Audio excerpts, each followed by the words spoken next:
Amém, irmãos. Como de costume, vamos orar pela palavra. Senhor, obrigado por tua palavra. Nós oramos em nome de Jesus, pedindo que o Senhor venha com o teu poder, com a tua graça, edificando a tua igreja, Senhor. Me capacita a transmitir a palavra de maneira bíblica, cheio da tua graça, Senhor. No nome de Jesus, amém. Amém, irmãos. Espero que todos estejam bem. Estamos avançando nosso estudo, nossas exposições do Evangelho de Lucas. Na nossa última palavra, nós falamos da tentação de Jesus. Um capítulo super importante, por quê? Porque ali é um manual de batalha espiritual. Eu creio que dois textos importantes na área de batalha espiritual, que é tão falado hoje em dia, eles são Efésios 6 e a tentação de Jesus. Principalmente a tentação se torna importante, por quê? Porque o próprio Deus, olha a ousadia do diabo, o próprio Deus sendo tentado pelo diabo, mostrando assim, na verdade, que se ele se acha na capacidade de testar o nosso Deus encarnado, imagina na nossa vida. Agora, o que nós vimos? Nós não vimos nada diferente, não vimos descer fogo do céu, não vimos raios, não vimos relâmpagos, nós vimos Jesus respondendo na palavra. E esse é o maior ensino. Veja, no nosso dia a dia, quanto mais firmes na palavra nós tivermos, melhor é. Menos vamos errar e mais protegidos nós vamos estar. E aí o que acontece? A Bíblia nos conta em outros evangelhos que Jesus ele começa o seu ministério na Judéia. Acontece, por exemplo, as bodas de Caná, na Galileia. Entendeu? Acontecem algumas pregações de Jesus na região da Judéia. E aproximadamente um ano depois, Jesus está na região de Cafarnaum, uma cidade à beira do Mar da Galileia. O Mar da Galileia não é um mar como nós temos aqui no Brasil, um oceano. Nada mais é que um lago numa depressão do Rio Jordão. O Mar da Galileia está 200 metros abaixo do nível do mar. É uma depressão. Mas Cafarnaum é uma cidade importante, é uma cidade litorânea que vive da indústria da pesca. E Jesus ele começa a realizar alguns milagres em Cafarnaum. E aí o que acontece? Nós vamos chegar no capítulo 4, na continuação do capítulo 4, quando Jesus ele sobe para as montanhas e vai a Nazaré, sua terra natal. É uma coisa interessante. É a única vez na Bíblia citado que nós sabemos que Jesus pregou na sua terra natal. Não tem mais nenhum registro, apenas esse. E é algo intrigante, porque aqui nos traz alguns ensinos que são muito úteis para nós, na nossa vida pessoal, na nossa vida familiar e na nossa vida cotidiana do dia a dia. Amém? Então vamos lá. Evangelho de Lucas, capítulo 4, versículo 14, diz assim: Então, pelo poder do Espírito, voltou Jesus para a Galiléia, e a sua fama correu por todas as terras em derredor, e ensinava nas suas sinagogas, e por todos era louvado. Veja, aqui vai estar se iniciando o segundo ano do ministério de Jesus. Por motivos que nós não sabemos, Lucas, inspirado pelo Espírito Santo, dá um salto da tentação no deserto para essa parte do ministério que se dá na terra natal de Jesus. E o que acontece? Cheio do poder do Espírito Santo. Lembrando, nós vimos na palavra passada, tudo que Jesus fez, ele fez no poder do Espírito Santo. Todas as obras da igreja são feitas no poder do Espírito Santo. Agora, o que é importante entender? Hoje em dia existe um falso ensino e que quer equiparar os crentes a Jesus. Em cima do quê? Em cima daquele texto que fala: farão obras maiores do que as minhas.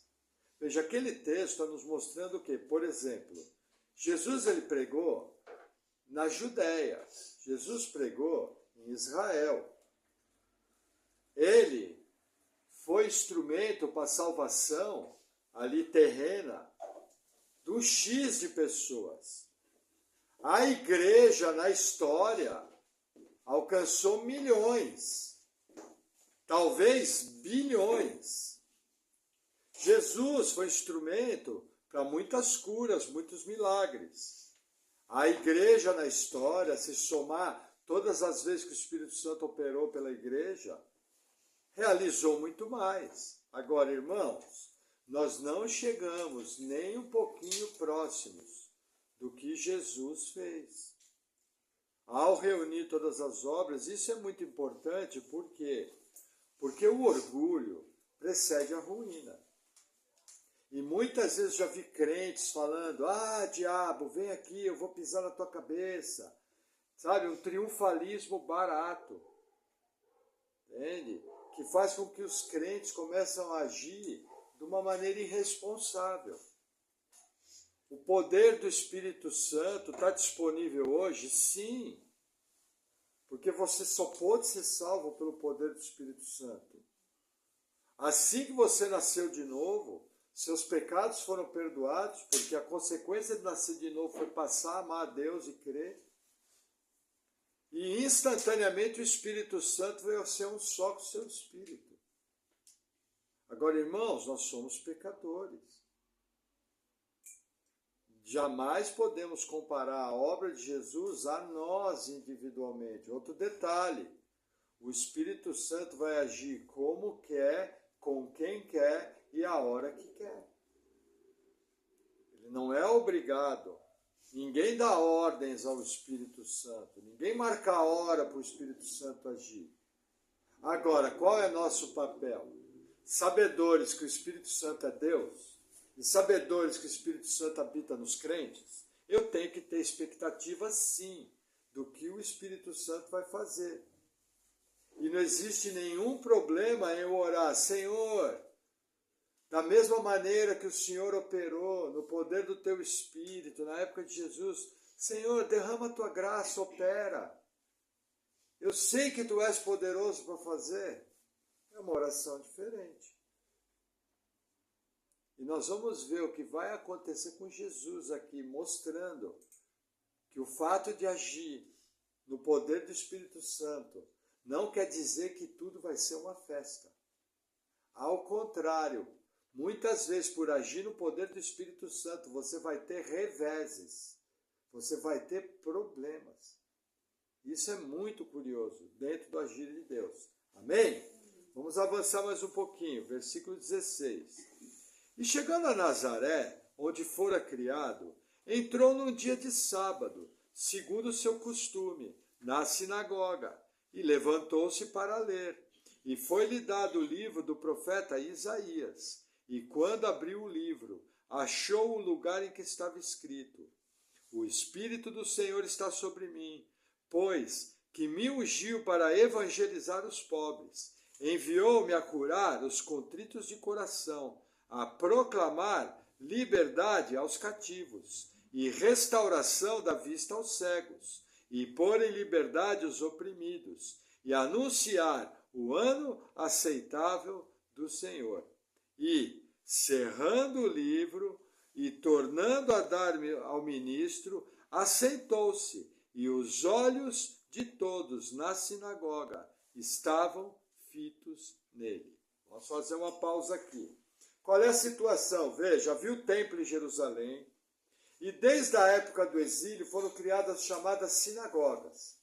Se você quer entender o que é uma sinagoga, imagine uma igreja evangélica.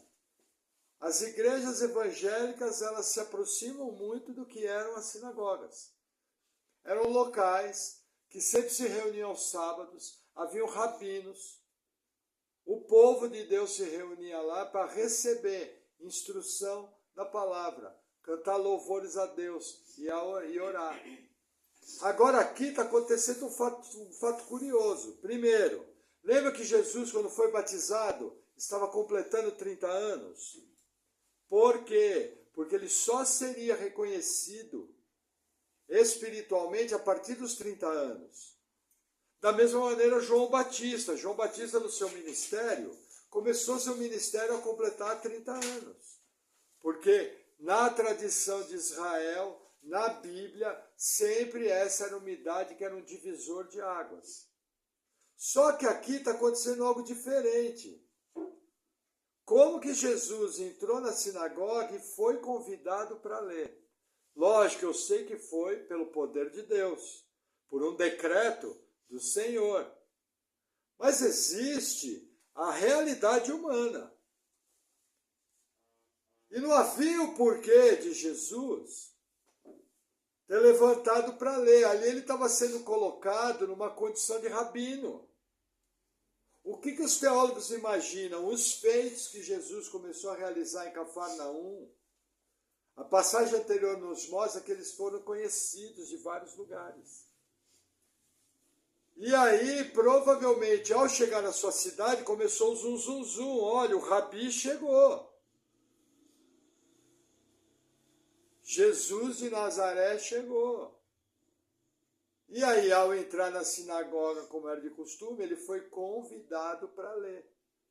Todo o trabalho na sinagoga, elas não tinham a Bíblia inteira, não tinham essa bênção que é carregar todos os 66 livros da Bíblia debaixo do braço, mas eles tinham pergaminhos, provavelmente o que foi tirado aqui foi um rolo, algo valioso.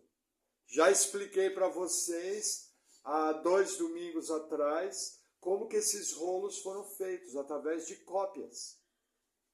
E foi dado na mão de Jesus o rolo do profeta Isaías. E ele vai diretamente ao texto messiânico. E ele lê aquele texto, ele lê a passagem.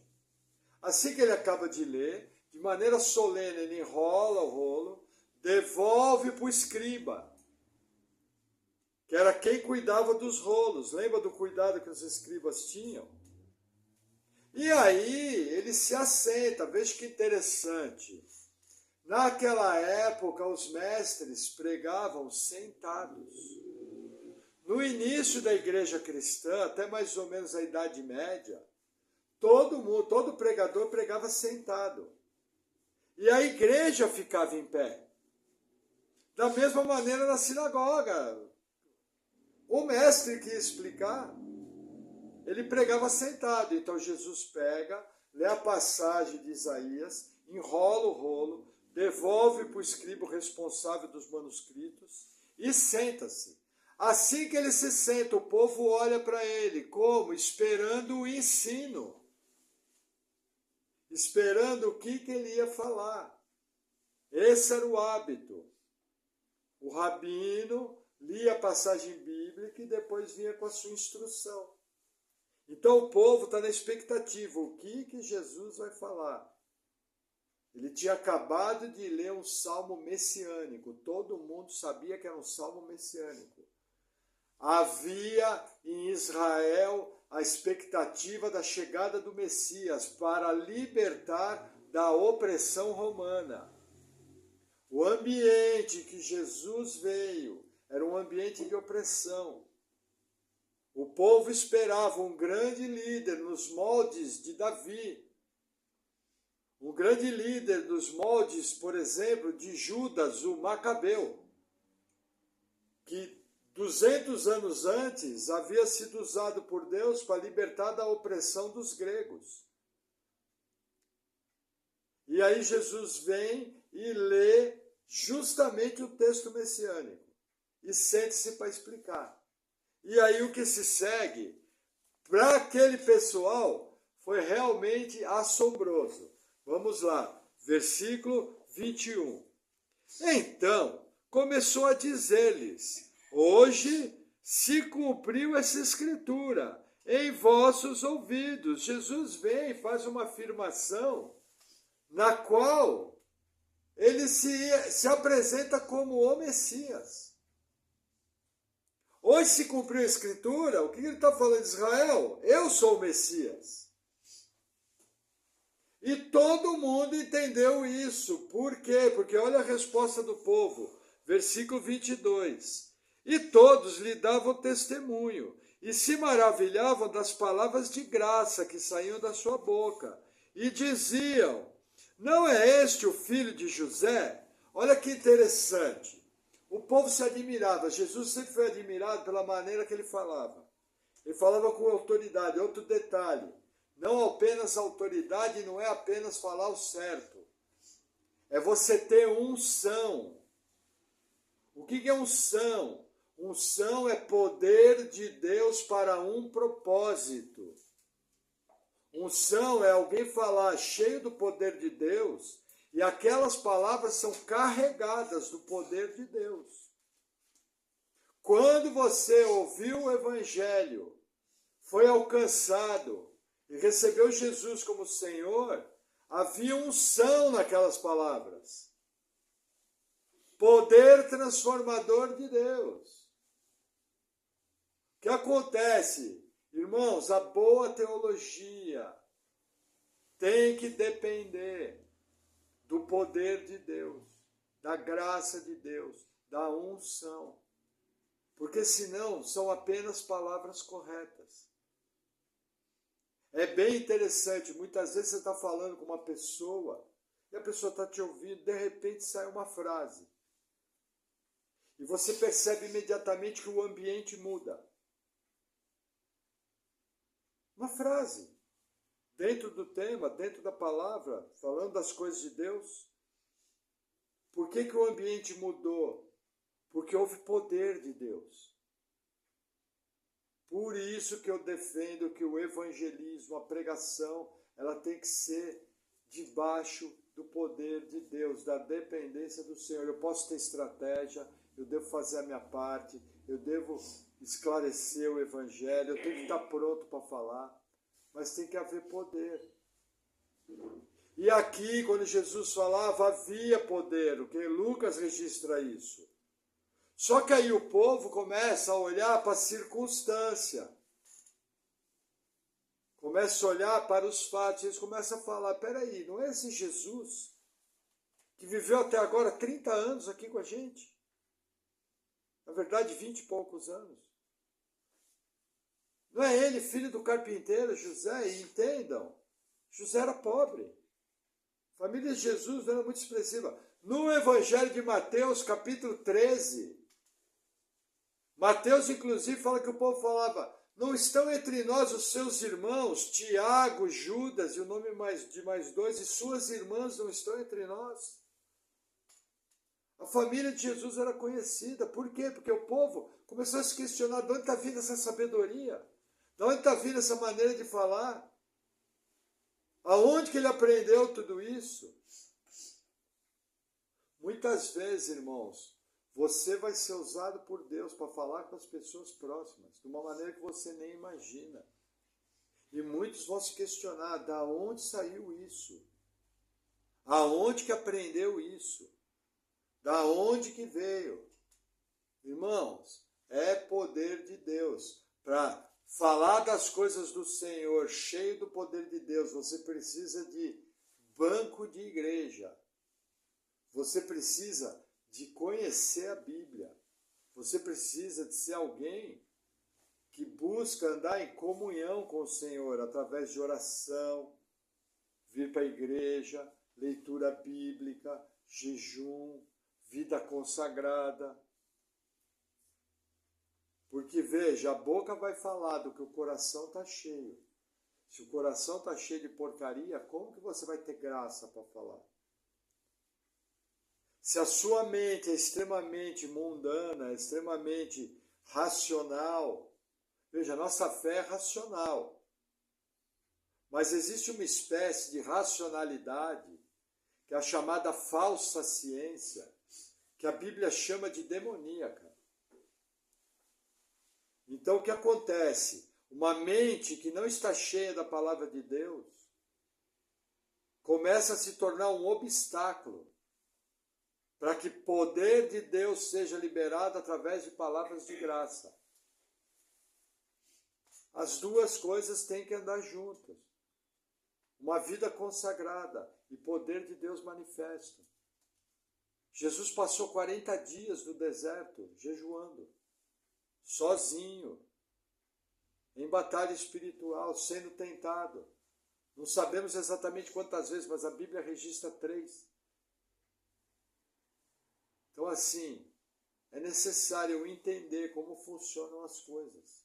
E o povo aqui, em vez de estar olhando para um Jesus cheio de graça, começou a olhar para a circunstância.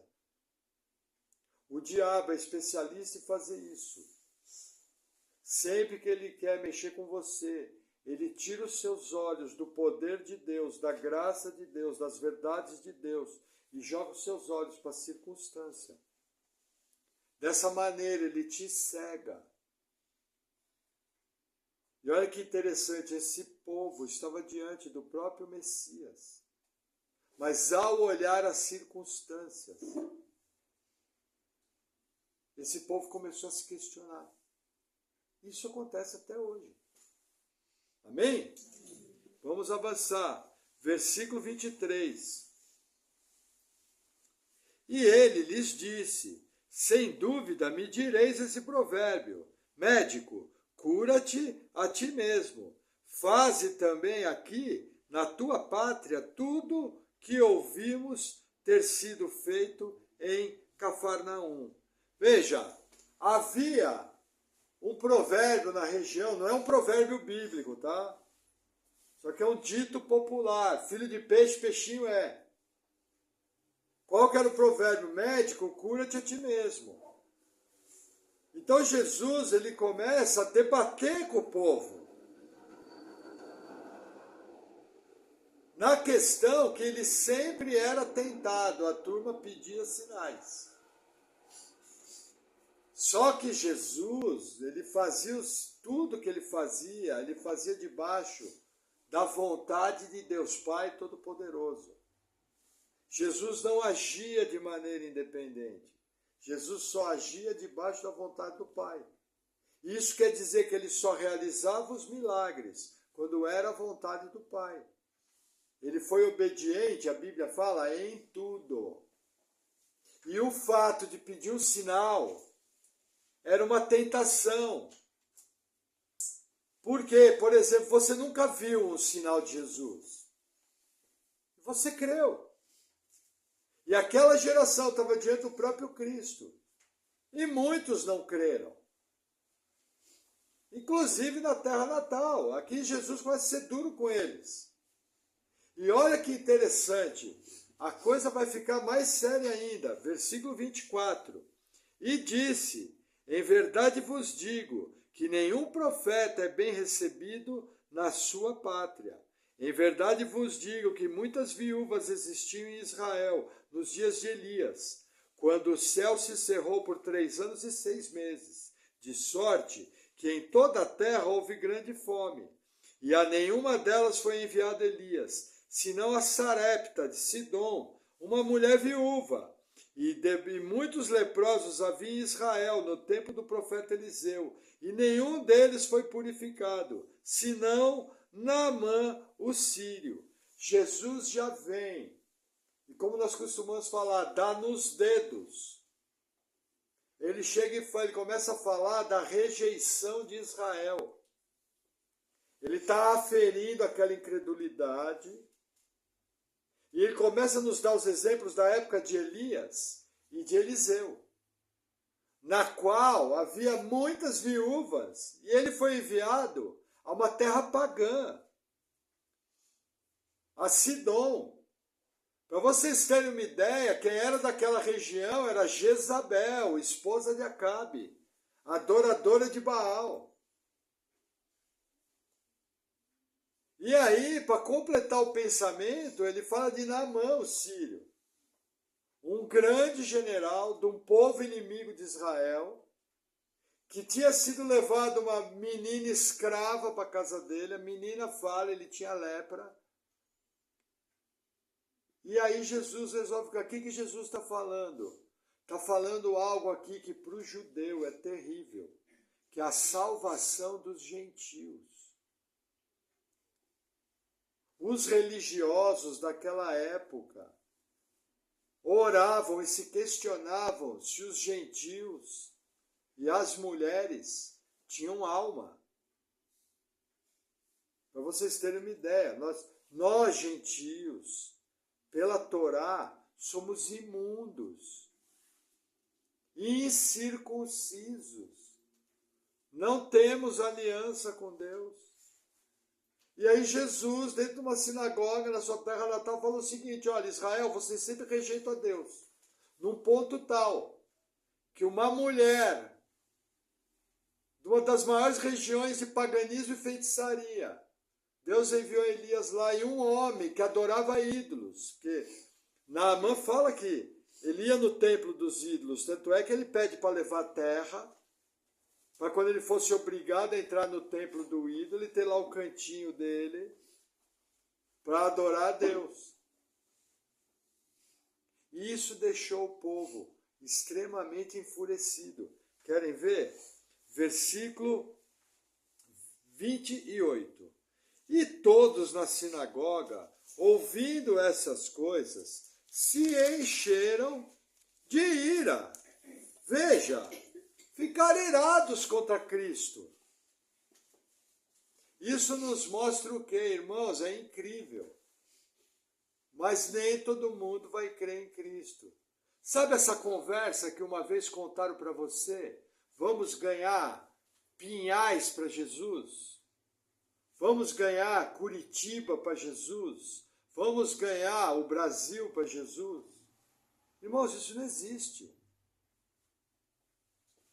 Você vai ganhar aqueles que foram eleitos pela vontade do Senhor, lá na eternidade passada, que tiveram o seu nome escrito no livro da vida. Independente da visão que você tem de eleição, seja ela calvinista ou arminiana, a eleição nos ensina que somente os eleitos vão ser salvos. Não tem como adicionar mais ninguém.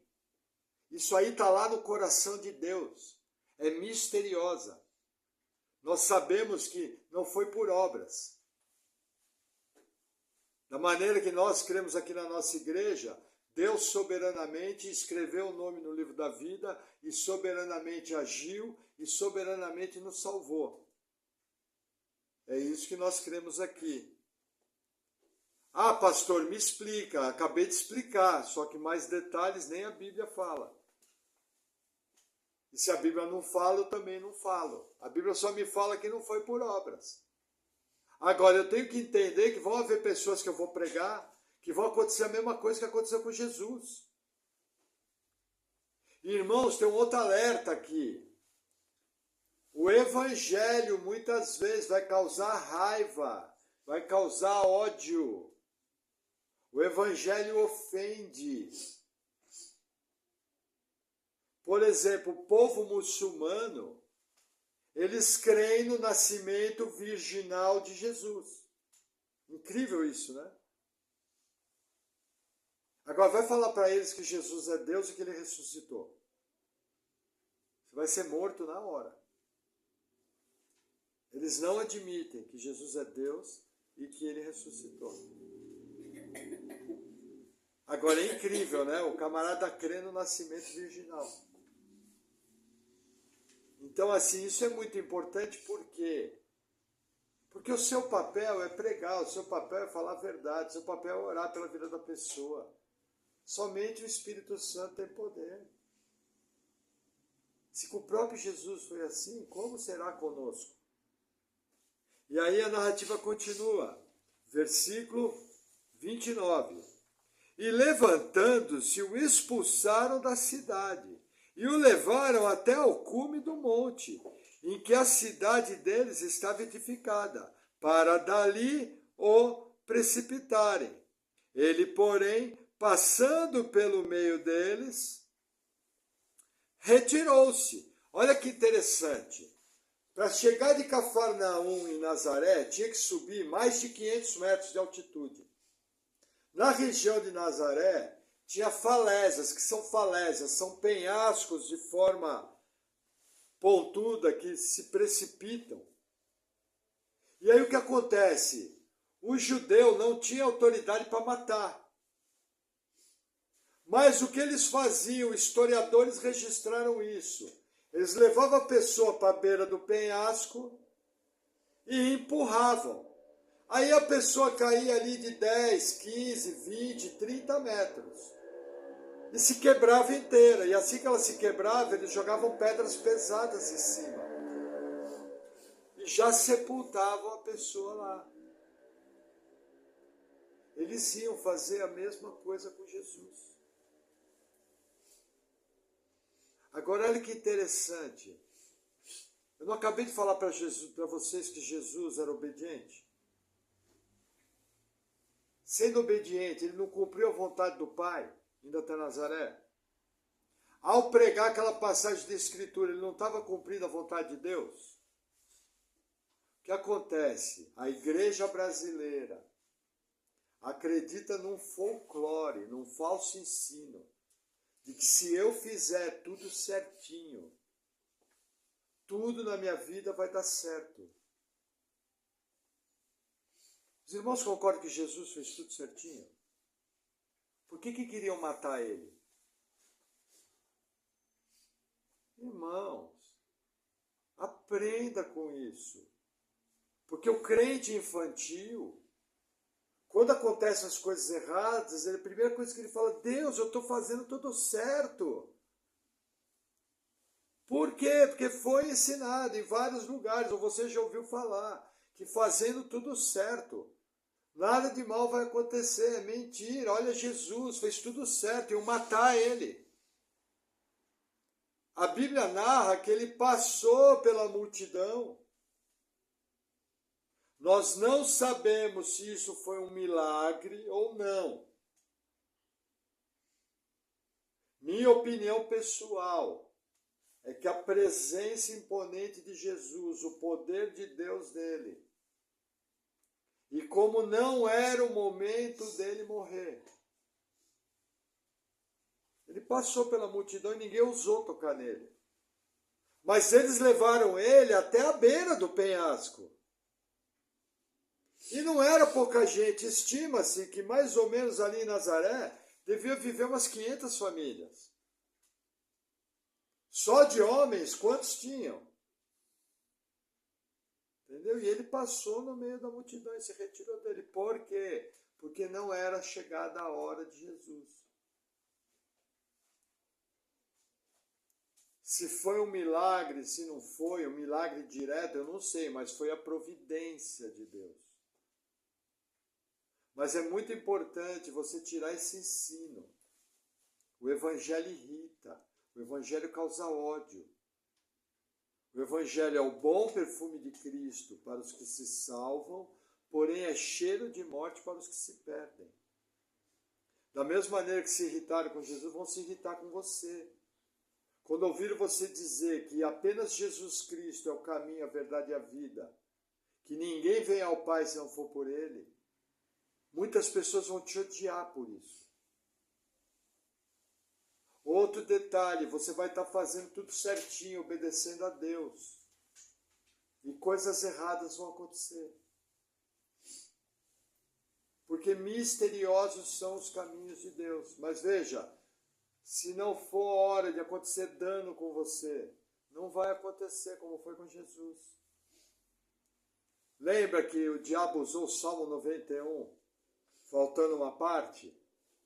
Que dará ordem aos teus anjos a teu respeito, nos teus caminhos. Quando você está andando na vontade de Deus, existem anjos ao seu lado. Então assim, se tranquilize, creia. Amém? Vamos avançar mais um pouquinho, mais um parágrafo. Versículo 31. E desceu a Cafarnaum, cidade da Galileia, e os ensinava nos sábados. Olha que interessante, ele desceu a serra. E admiravam a sua doutrina, porque a sua palavra era com autoridade. E estava na sinagoga um homem, que tinha o espírito de um demônio imundo, e exclamou em alta voz, dizendo, que temos nós contigo, Jesus Nazareno? Vieste destruir-nos? Bem sei quem és, o Santo de Deus. Olha que interessante. Todos os sábados ele pregava na sinagoga, e nesse dia tinha um endemoniado dentro da igreja. E aí, assim que ele vê Jesus, ele faz uma afirmação falando que Jesus era o Cristo. Isso aqui me lembra Atos capítulo 16, quando os filhos de um judeu, exorcistas profissionais, filhos de Seva, tentam expulsar um demônio. Eles falam o seguinte: eu vos esconjuro em nome de Jesus a quem Paulo prega. Aí o endemoniado olhou para a cara deles e falou: Jesus eu sei quem é, e Paulo eu conheço, e vós quem sois? E pulou em cima dele, deu uma surra neles, eles fugiram sem roupa. O mundo espiritual conhece tanto a Cristo como os crentes. Se você é alguém selado pelo Espírito Santo, nasceu de novo, o Espírito Santo habita em você, você é conhecido. Agora, olha que interessante. O demônio usou a boca do possesso. Só que não foi a pessoa. Tem mais um ensino. Pode ter acontecido ou vai acontecer na sua vida, em que o diabo vai usar a boca de pessoas. Porque em alguns casos nós não sabemos explicar os detalhes, a Bíblia não fala. A possessão chega num nível que a pessoa perde suas faculdades e tem sua boca usada. Agora que interessante, aquela multidão lá em Nazaré foi contra Jesus, inspirada pelo diabo. Ah, como é que você sabe? Quando Jesus fala, vocês são homicidas desde o princípio. Vós sois um diabo. Então o homicídio é algo de inspiração maligna, a destruição e degradação da vida humana é de inspiração maligna. Mas olha que interessante, aquelas pessoas não estavam possessas, canalizadas, mas estavam debaixo do poder de demônios, tentando matar Jesus. Aqui no caso você tem alguém possesso. E o demônio sabia quem era Jesus. Agora, mais um manual de batalha espiritual. Olha o que Jesus faz. Versículo 35. E Jesus o repreendeu, dizendo: cala-te e sai dele. E o demônio, lançando por terra no meio do povo, saiu dele, sem lhe fazer mal. Irmãos, o dia que acontecer de você estar diante de uma pessoa possessa, primeiro, não tenha medo. Maior é o que está em você do que está no mundo. Segundo, manda ficar quieto na hora. Vai ficar. Terceiro, assim que mandou ficar quieto, manda sair em nome de Jesus. Vai sair. Pode acontecer, num caso ou outro, de ter que ser dada mais de uma palavra de ordem. Mas, em geral, sai. E, na maioria das vezes, a primeira palavra de ordem. Agora, não fica dando lado. Jesus não deu lado. Jesus não fez entrevista com o vampiro. Essas igrejas que você vê na televisão fazendo entrevista com o endemoniado, veja, elas estão pecando. Porque elas estão transformando o culto ao nosso Deus numa sessão espírita, onde um demônio está sendo dado voz para ele. O culto que é feito para adoração a Jesus Cristo toma lugar a adoração a demônios. Jamais deixe falar. O dia que acontecer, pode mandar sair com fé, que vai sair. Agora, o que você tem que lembrar? A expulsão de demônios, ela é um milagre da parte de Deus. É milagroso. Outro detalhe, o fato do demônio ter sido expulso não garante a libertação. A verdadeira libertação acontece quando a pessoa crê. Porque assim que ela crê, quando acontece o novo nascimento, o Espírito Santo vem morar nela e ocupa a casa. Então, quando você dá a ordem do demônio sair, sai. Mas a casa vai ficar vazia, varrida e ornamentada, como Jesus ensina. Porém, a verdadeira libertação vai acontecer quando a pessoa crê. Entendeu? Eu sempre me perguntava por que quando eu entrava na igreja eu nunca caí duro, endemoniado até o último fio de cabelo.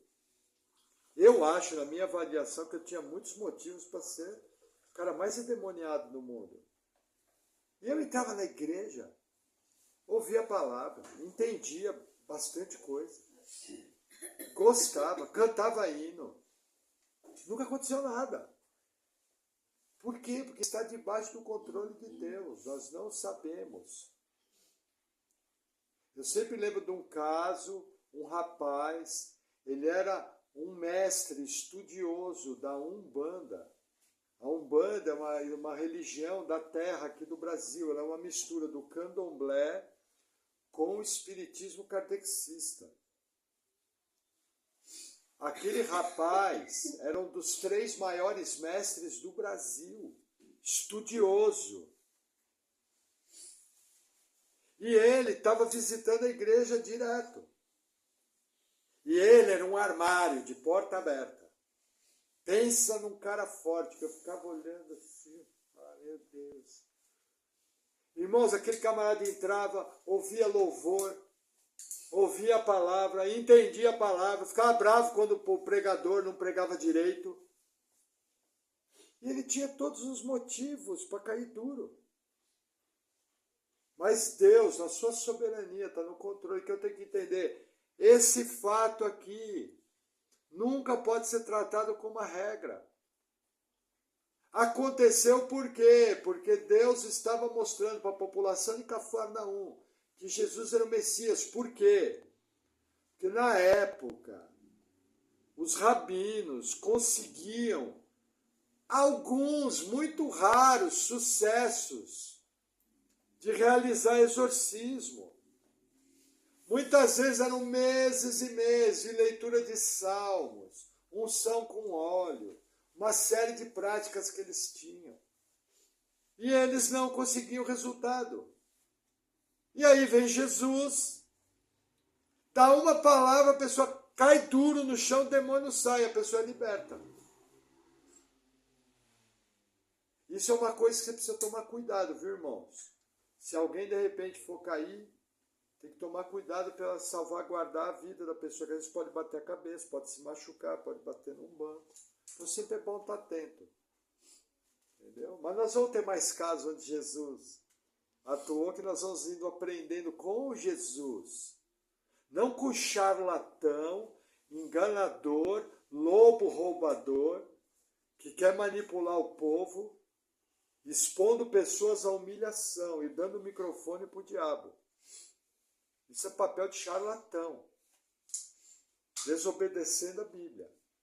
Entendeu? E olha, eu vou falar para vocês, irmãos, eu lido com essa área aí, já lidei por uns mais de 20 anos. Nós nunca demos lado. Não piava, abria a boca, mandava ficar quieto na hora. Não deixava piar, abria a boca. Porque nós sabíamos que era desobediência. Entendeu? Então, assim, nada justifica o charlatão fazer isso. Entendeu? E aí, para encerrar, versículo 36. E veio espanto sobre todos, e falavam uns com os outros, dizendo: que palavra é essa, que até os espíritos imundos manda com autoridade e poder, e eles saem? E a sua fama divulgava-se por todos os lugares, em redor daquela comarca. Até aqui. Irmãos, aqui vem um grande ensino. A expulsão de demônios.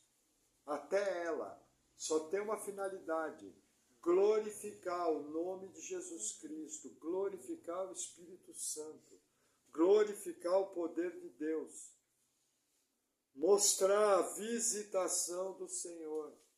Um ser humano feito em imagem e semelhança de Deus, possesso de espíritos malignos, por sua bondade. Deus deu autoridade à sua igreja, que nós somos habitados pelo Espírito Santo, a dar uma palavra de ordem, e aquele espírito maligno sair, e a pessoa ser aliviada daquele tormento. Isso é uma obra de amor, Isso é uma obra de restauração da dignidade, mas principalmente é uma obra para glorificar o nome de Jesus Cristo, nosso Deus. Se um dia aconteceu com você, faça o seguinte: em nome de Jesus, quieto, e sai agora, em nome de Jesus. E vai sair. Amém? Amém. Vamos orar? Glória a Deus.